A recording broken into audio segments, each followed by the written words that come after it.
നമ്മുടെ കുഞ്ഞുങ്ങൾക്ക് നമുക്ക് നൽകാൻ പറ്റുന്ന ഏറ്റവും വലിയ സമ്പത്ത് എന്ന് പറയുന്നത് കുറെ ധനമോ സ്വർണമോ വലിയ വിദ്യാഭ്യാസമോ വലിയ ആർഭാടങ്ങളോ ഒന്നുമല്ല. നമ്മുടെ കുഞ്ഞുങ്ങളെ സ്നേഹിക്കാൻ പഠിപ്പിക്കണം. സ്നേഹമെന്തെന്ന് നമ്മുടെ കുഞ്ഞുങ്ങളെ നമ്മൾ പഠിപ്പിക്കണം. സ്നേഹമാണ് ഈ പ്രപഞ്ചത്തിന്റെ നിലനിൽപ്പിന് തന്നെ അടിസ്ഥാനം. അതാണല്ലോ കുമാരനാശാൻ സ്നേഹമാണ് അഖിലസാരമൊഴിയിൽ എന്നൊക്കെ പാടി. എത്രയോ കവികൾ സ്നേഹത്തെക്കുറിച്ച്. സ്നേഹം തന്നെയാണ് എല്ലാത്തിൻ്റെയും പരമപ്രധാനമായ കേന്ദ്രബിന്ദു എന്ന് പറയുന്ന സ്നേഹമാണ്. നമ്മുടെ കുഞ്ഞുങ്ങളെ സ്വയം സ്നേഹിക്കാൻ നമ്മൾ പഠിപ്പിക്കണം. മറ്റുള്ളവരെ സ്നേഹിക്കാൻ നമ്മൾ പഠിപ്പിക്കണം. എല്ലാ മതങ്ങളും ഉപനിഷത്തുകളും പുരാണങ്ങളും ഇതിഹാസങ്ങളും എല്ലാ ദർശനങ്ങളും എല്ലാ ചിന്തകളും എല്ലാ ഇസങ്ങളും നമ്മെ പഠിപ്പിക്കുന്നത് സ്നേഹത്തെക്കുറിച്ചാണ്. സ്നേഹത്തിന്റെ ഏറ്റവും വലിയ പ്രബോധനം, എന്നെ സ്വാധീനിച്ച ഏറ്റവും വലിയ പ്രബോധനം യേശുക്രിസ്തുവിന്റെ വചനങ്ങളാണ്. ലോകത്തിന്റെ വെളിച്ചമായ ക്രിസ്തുവിന്റെ വചനങ്ങളാണ് എന്നെ ഏറ്റവും അധികം സ്നേഹത്തെക്കുറിച്ച് എന്നെ ഏറ്റവും അധികം സ്വാധീനിച്ചിട്ടുള്ളത്. ക്രിസ്തു എന്ന് പറയുന്നത് സ്നേഹത്തിന്റെ ഏറ്റവും വലിയ മാതൃകയാണ്. യേശു ക്രിസ്തു പറഞ്ഞു, നിന്നെപ്പോലെ നീ ക്രിസ്ത്യാനിയെ സ്നേഹിക്കൂ എന്നല്ല, നിന്നെപ്പോലെ നീ നിന്റെ കൂട്ടുകാരനെ, നിന്റെ അയൽക്കാരനെ, മറ്റുള്ളവരെ, മറ്റു മനുഷ്യരെ സ്നേഹിക്കൂ. അതാണ് ക്രിസ്തു പഠിപ്പിച്ചത്. മനുഷ്യനെ സ്നേഹിക്കൂ. അവിടെ ജാതിയോ മതമോ വർണ്ണമോ വർഗമോ രാഷ്ട്രീയമോ ഒന്നുമില്ല. അതിലൊക്കെ അപ്പുറം മനുഷ്യനെ സ്നേഹിക്കാൻ പഠിപ്പിച്ചു. അതാണ് ക്രിസ്തുവിന്റെ ഏറ്റവും വലിയ മഹത്വമായി ഞാൻ കാണുന്നത്. ദൈവം സ്നേഹമാണ് എന്നാണ് ഞാൻ വിശ്വസിക്കുന്നത്. God is love. ദൈവം സ്നേഹമാണ്. ആ സ്നേഹത്തിന്റെ ഏറ്റവും വലിയ പ്രതിരൂപം അതാണ് ഞാൻ ക്രിസ്തുവിൽ കാണുന്നത്. എന്നോട് പലരും ചോദിക്കാറുണ്ട്, എന്തുകൊണ്ടാണ് നിങ്ങൾ ക്രിസ്തുവിനെ കുറിച്ച് പ്രസംഗിക്കുന്നത്? ഞാൻ പറഞ്ഞു, ഞാൻ സ്നേഹത്തെക്കുറിച്ചാണ് ഞാൻ പ്രസംഗിക്കുന്നത്. സ്നേഹമെന്ന ദൈവത്തെക്കുറിച്ചാണ് ഞാൻ പ്രസംഗിക്കുന്നത്. അത് ക്രിസ്തുവാണ്. സ്നേഹത്തിന്റെ ഏറ്റവും വലിയ രൂപം. ഞാൻ ഇങ്ങനെ ഒരു മഹാത്യാഗം നമുക്ക് മറ്റെവിടെയെങ്കിലും കാണാനാകുമോ? ഞാൻ നിങ്ങളെ സ്നേഹിച്ചതുപോലെ നിങ്ങളും പരസ്പരം സ്നേഹിക്കുവിൻ. അതാണ് ക്രിസ്തു പഠിപ്പിച്ചത്. പക്ഷെ ഇന്നിപ്പോ ക്രിസ്തുവിന്റെ അനുയായികൾ പോലും, ക്രിസ്തു വിശ്വാസികൾ എന്ന് അവകാശപ്പെടുന്നവർ പോലും ഇന്നിപ്പോ ആ വചനങ്ങൾ പ്രാവർത്തികമാക്കുന്നുണ്ടോ? ഇന്ന് സഭയുടെ പേരിൽ, വിശ്വാസത്തിന്റെ പേരിലൊക്കെ ഇങ്ങനെ തമ്മിൽ തല്ലുന്നവരായി, പരസ്പരം വെല്ലുവിളിക്കുന്നവരായി, വാഗ്വാദങ്ങൾ നടക്കുന്നവരായി ക്രിസ്തു വിശ്വാസിപ്പെടുന്നവർ പോലും മാറുന്ന ഒരു കാലത്ത് എവിടെയാണ് ക്രിസ്തുവിന്റെ വചനങ്ങൾ, സ്നേഹത്തെക്കുറിച്ച് ഉള്ള ഏറ്റവും വലിയ ക്രിസ്തുവിന്റെ പ്രബോധനങ്ങൾ പ്രാവർത്തികമാക്കുന്നത്? ഞാൻ രക്ഷകർത്താക്കളോട് പറയാറുണ്ട്, നിങ്ങളെ കുഞ്ഞുങ്ങളെ സ്നേഹിക്കാൻ പഠിപ്പിക്കുക. സ്നേഹത്തിന്റെ വിത്തുകൾ അവർക്ക് വിതച്ചു നൽകാൻ കഴിയുക. നിങ്ങളുടെ കുഞ്ഞുങ്ങൾക്ക്, നമ്മുടെ കുഞ്ഞുങ്ങൾക്ക് നമുക്ക് നൽകാൻ പറ്റിയ ഏറ്റവും വലിയ സമ്പത്ത് എന്ന് പറയുന്നത് ക്രിസ്തു പഠിപ്പിച്ചതുപോലെ നിന്നെപ്പോലെ നീ മറ്റുള്ളവരെയും സ്നേഹിക്കൂ എന്ന ആ പ്രബോധനം തന്നെയാണ്. ക്രിസ്തു പറഞ്ഞത് സ്നേഹിക്കൂ എന്ന് വെറുതെ പറയുകയല്ല. നിന്നെപ്പോലെ നീ സ്നേഹിക്കണം. ആ പോലെ അടിവരയിടേണ്ടതാണ്. പോലെ ഒരു വ്യക്തി ഏറ്റവും അധികം സ്നേഹിക്കുന്നത് സ്വയമാണ്.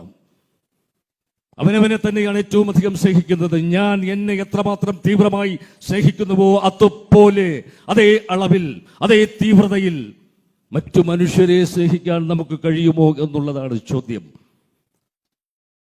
ഞാൻ നന്നായി സുഭിക്ഷമായി ഭക്ഷണം കഴിച്ച്, നന്നായി വസ്ത്രമൊക്കെ ധരിച്ച് ആഡംബരപൂർണമായി ഇങ്ങനെ ജീവിക്കുമ്പോ തൊട്ടപ്പുറത്തൊരു മനുഷ്യൻ ദിവസങ്ങളോളം പട്ടിണി കിടന്ന ദാരിദ്ര്യത്തിന്റെ പട്ടിണിയുടെ നരകയാതന അനുഭവിക്കുന്നത് കണ്ടിട്ട് ഞാൻ കാണാതെ പോയാൽ ഞാൻ എന്തൊരു മോശം മനുഷ്യനാണ്. ഞാനൊരു മനുഷ്യൻ തന്നെ ആകുമോ? ഒരു മനുഷ്യൻ എന്ന നിലയിൽ നമുക്ക് ചുറ്റും കഴിയുന്ന ദരിദ്രരായവരെ കൂടിയും, ദാരിദ്ര്യത്തിന്റെ ചെളിക്കുണ്ടിൽ വീണ് ദാരിദ്ര്യത്തിന്റെ നരകയാതനയിൽ ഭീകരതയിൽ കഴിയുന്ന ആ മനുഷ്യരെ കൂടി നമ്മൾ അനുഭവിക്കുന്ന അതേ നിറവിൽ, അതേ സന്തോഷത്തിൽ കൈപിടിച്ചുയർത്തേണ്ട ബാധ്യത ഒരു സാധാരണ മനുഷ്യന് പോലും ഉണ്ട് എന്നിരിക്കെ, ഒരു യഥാർത്ഥ ക്രിസ്തു വിശ്വാസിയെ സംബന്ധിച്ചിടത്തോളം അത് എത്രമാത്രം അധികമാണ് എന്ന് ചിന്തിക്കേണ്ടതാണ്. നമുക്ക് നമ്മുടെ ജീവിതം ആഘോഷമായി ജീവിക്കാൻ അവകാശമില്ല എന്ന് വിശ്വസിക്കുന്ന ഒരാളാണ് ഞാൻ. എൻ്റെ ജീവിതത്തിൽ ഈ ആഘോഷങ്ങൾ പരമാവധി ഒഴിവാക്കുന്ന ഒരാളാണ്. മറ്റുള്ളവരുടെ ആഘോഷങ്ങളിൽ ഞാൻ പങ്കെടുക്കാറുണ്ട്, പക്ഷെ എൻ്റെ ജീവിതത്തിൽ ആഘോഷങ്ങൾ അധികം ഇല്ലാത്ത ഒരാളാണ് ഞാൻ. എൻ്റെ വിവാഹം പോലും ഞാൻ സിനിമയിൽ വളരെ സജീവമായിരുന്ന ഒരു സമയത്താണ് എൻ്റെ വിവാഹം നടന്നത്. അതുപോലെ ഞാനൊരു ആഘോഷമാക്കാതെ വളരെ ചുരുങ്ങിയ ഒരു ലളിതമായ ഒരു ചടങ്ങ് അങ്ങനെ നടത്തിയ ഒരാളാണ്. 8 വർഷങ്ങൾ നീണ്ട കാത്തിരിപ്പിനൊടുവിലാണ് ദൈവം എനിക്കൊരു കുഞ്ഞിനെ തന്നത്, ഒരു പെൺകുഞ്ഞ്. അവളിന്ന് 10ാം ക്ലാസ്സിൽ പഠിക്കുകയാണ്. അവളുടെ ഒരു ജന്മദിനം പോലും ഞാനിന്ന് ആഘോഷിച്ചിട്ടില്ല. അതിൻ്റെ ഒരു നിലപാടാണ്. എന്തുകൊണ്ട്? ഒരുപാട് ദരിദ്രരായ മനുഷ്യരുള്ള ഒരു സമൂഹത്തിലാണ് നമ്മൾ ജീവിക്കുന്നത്. ഈ ജന്മദിനമൊന്നും സ്വപ്നം കാണാൻ പോലും കഴിയാത്ത, ജന്മദിനം എന്താണ് എന്ന് പോലും അറിയാത്ത, ഓർക്കാൻ കഴിയാത്ത എത്രയോ കുഞ്ഞുങ്ങളുള്ള ഒരു നാട്ടിൽ എത്രയോ ദരിദ്രരായ മനുഷ്യരെ നമ്മുടെ രാജ്യത്തിൻ്റെയൊക്കെ പല ഭാഗങ്ങളിലും ഞാൻ സഞ്ചരിച്ചിട്ടുണ്ട്. കിടക്കാനൊരു ചെറിയൊരു കൂര പോലുമില്ലാതെ, പുതയ്ക്കാനൊരു തുണി പോലുമില്ലാതെ, തണുത്ത് വിറഞ്ഞ് കടത്തിണ്ണകളിൽ അന്തികുറങ്ങുന്ന കോടാനുകോടി മനുഷ്യരുള്ള ഒരു രാജ്യത്താണ് നമ്മൾ ജീവിക്കുന്നത്. ഒരു നേരത്തെ ഭക്ഷണത്തിന് പോലും നിവൃത്തിയില്ലാത്ത പട്ടിണി മരണങ്ങൾ നടക്കുന്ന ഒരു സമൂഹത്തിലാണ് നമ്മൾ ജീവിക്കുന്നത്. സ്കൂളിലൊക്കെ പോയി പഠിക്കേണ്ട പ്രായത്തിലുള്ള കുഞ്ഞുങ്ങൾ ഇങ്ങനെ തെരുവ് നായ്ക്കളോടൊപ്പം ഭക്ഷണത്തിന് വേണ്ടി കടിപിടി കൂടുന്ന കാഴ്ചകൾ നമ്മൾ കണ്ടിട്ടുണ്ട്. അങ്ങനെ ഒരു സമൂഹത്തിൽ ജീവിക്കുമ്പോൾ എങ്ങനെയാണ് നമ്മുടെ ജീവിതം ആഘോഷമായി ജീവിക്കാൻ കഴിയുക? അത് നമുക്ക് കഴിയില്ല. അതൊരു മനുഷ്യനെന്ന നിലയിൽ നമുക്ക് കഴിയില്ല എന്നുള്ളൊരു ബോധ്യം കൊണ്ടാണ് എൻ്റെ ജീവിതത്തിൽ ഞാൻ ഇങ്ങനെ ആഘോഷങ്ങൾ ഒഴിവാക്കുന്നത്. അതിൻ്റെ നമുക്ക് ചിലപ്പോൾ എല്ലാ മനുഷ്യരെയും എല്ലാവരെയും സഹായിക്കാൻ പറ്റിയെന്ന് വരില്ല. പക്ഷെ ആ മനുഷ്യരെ കുറിച്ചൊരു ചിന്ത, അവരെ കുറിച്ചൊരു കരുതൽ, അത് നമ്മുടെ ഉള്ളിലുണ്ട്. അത് അവരെ അറിയിക്കാൻ പോലുമല്ല, അത് നമുക്ക് സ്വയം ബോധ്യപ്പെടുത്താൻ, എനിക്ക് സ്വയം ബോധ്യപ്പെടാൻ, അതിനു വേണ്ടിയിട്ടാണ്. നമ്മളാൽ കഴിയുന്ന സഹായം ഈ സമൂഹത്തിന് മറ്റു മനുഷ്യർക്ക് നമുക്ക് ചെയ്യാം. അത് ചെയ്യാൻ കഴിയുകയും ചെയ്യും. എല്ലാവർക്കും കഴിയും, എല്ലാ മനുഷ്യനും അത് കഴിയും. പക്ഷെ ആ മനുഷ്യരെ കുറിച്ച് നമ്മൾ ചിന്തിക്കണം. ക്രിസ്തു പറഞ്ഞിട്ടുള്ളതും അത് തന്നെയാണ്. ക്രിസ്തു ദരിദ്രരെ കുറിച്ചാണ് ഏറ്റവും അധികം പറഞ്ഞിട്ടുള്ളത്. ദരിദ്രരോട് സുവിശേഷം അറിയിക്കാനാണ് ക്രിസ്തു പ്രസംഗിച്ചത്. ക്രിസ്തുവിനോടൊരു ധനവാൻ വന്ന് ചോദിച്ചല്ലോ, ഞാൻ എല്ലാ നന്മകളും ചെയ്യുന്ന ഒരുവനാണ്, എല്ലാ നന്മകളും ഞാൻ ചെയ്യാറുണ്ട്, എന്താണ് എനിക്കൊരു സ്വർഗരാജ്യം അവകാശപ്പെടാൻ എന്ത് ചെയ്യണം എന്ന് ക്രിസ്തുവിനോട് ചോദിച്ചപ്പോൾ ക്രിസ്തു പറഞ്ഞ മറുപടി, നിനക്കുള്ളതൊക്കെ നീ ദരിദ്രർക്ക് നൽകിയിട്ട് എന്നെ അനുഗമിക്കൂ. അതാണ് ക്രിസ്തു പറഞ്ഞത്.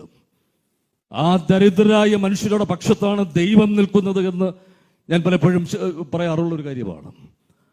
ഇന്നിപ്പോ ഈ മനുഷ്യന്റെ ചില്ലിക്കാശ് പോലും ആവശ്യമില്ലാത്ത ദൈവത്തിന്റെ പേരിൽ ആഡംബരത്തിന്റെ അടയാളങ്ങളായ പടുകൂറ്റൻ പള്ളികളിലും അമ്പലങ്ങളിലും മതസ്ഥാപനങ്ങളിലും ആരാധനാലയങ്ങളിലും ഒക്കെ കണക്കില്ലാത്ത സമ്പത്ത് കുന്നുകൂട്ടി വച്ചിരിക്കുകയാണ്.